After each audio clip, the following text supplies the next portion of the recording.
tried to reflect on the fact that it's a year that we lost Robert.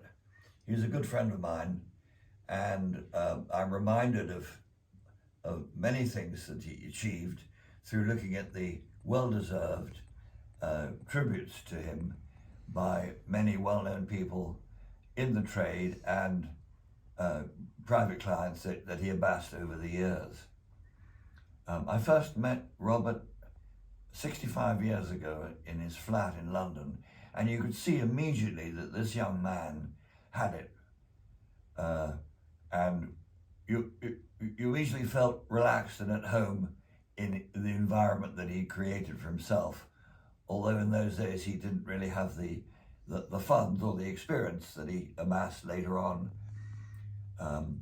He was, right from the beginning, he was very self-effacing, modest, quietly spoken, modestly dressed, and everything he did was done with great taste, without show.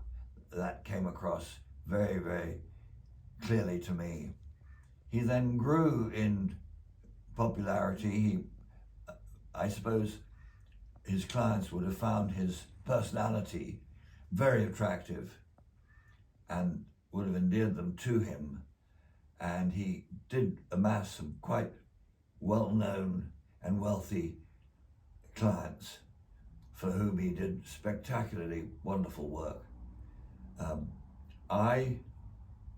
The last time I saw him was when we worked jointly on a project in the Cotswolds, a rather run-down manor house with great potential, but had been lived in by elderly people for many years, and had a bit of an old country house look, but it missed, and it needed somebody like Robert to come in and put his stamp on the place, which he certainly did.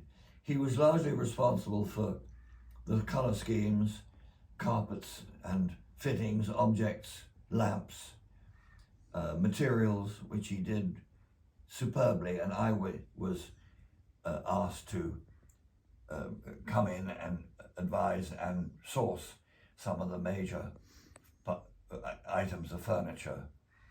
The result was spectacular.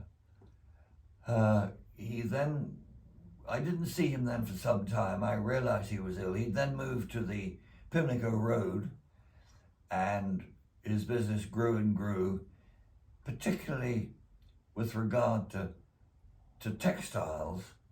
That was his great love, and my goodness, how good he was at sourcing textiles. Very sad that he's no longer around. He'll be very hard to replace, and I often think of him, and I'm sure all his clients will think of him as they enjoy the wonderful environments that he created for them.